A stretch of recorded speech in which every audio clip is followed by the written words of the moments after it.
So recently I've been asked about power in the punch.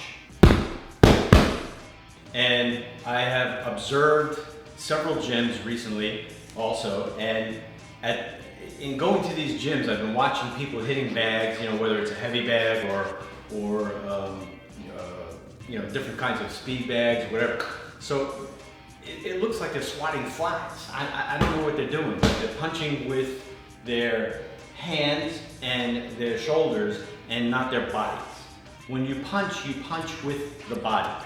So today I want to show you how to punch correctly, or a different way if you will, in adding power to a punch and what makes power in a punch.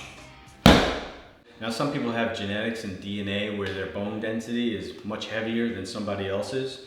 So that's one variable from genetics and a DNA perspective, but there's also something you can do from a strength and conditioning perspective, as well as learning the correct pattern of movement in order to execute properly. The same thing you do when you talk to a personal trainer who is teaching you how to lift absolutely correctly, how to do a bench press or how to do a squat. It's the same process with punching. You don't just walk up to a bag and just hit it.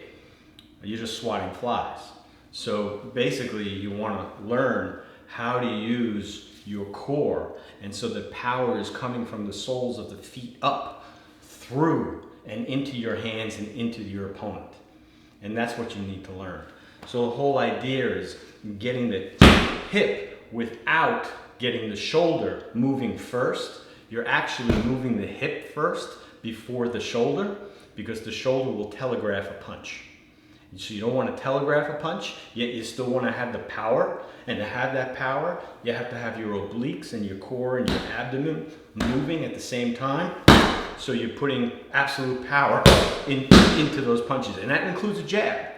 But most people, when they do the jab, they're bouncing up and down. And then you have what's called an open chain, approach, which we use that in strength and conditioning exercises. There are certain strength and conditioning exercises that are open chain, and there are certain exercises that are closed chain. Now your open chain are those that are using single joint type exercises, and your closed chain are those that are like your squat, where your feet are firm on the ground, or bench press. Those are closed chain exercises, and you basically want to have a closed chain approach to a punch, where your elbows are tucked, your feet are firm on the floor, and you're using your obliques and your hip, and you're punching without using your shoulders. Don't punch with the shoulder. That's the worst thing you can do when you're talking about a punch. But as I've always said, in self-defense, don't punch. Why? I'm going to tell you why. Because if you punch in self-defense, you have legal issues, that's number one. But besides the legal issues, you're probably going to break your hand. So I don't want you to break your hand.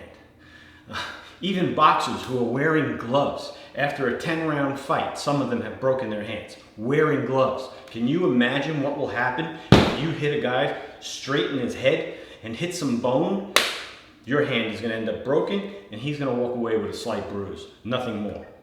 So if you don't want your hand broken, probably don't punch. But if you're going to practice, I want you to practice correctly. So when you do practice and you're in the gym and you're hitting those bags, I want to make sure that you're using power.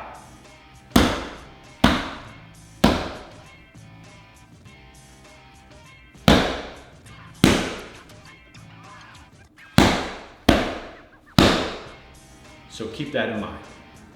If you've liked this video, give me a like and a subscribe below. And remember, be fit to protect, strength to perform.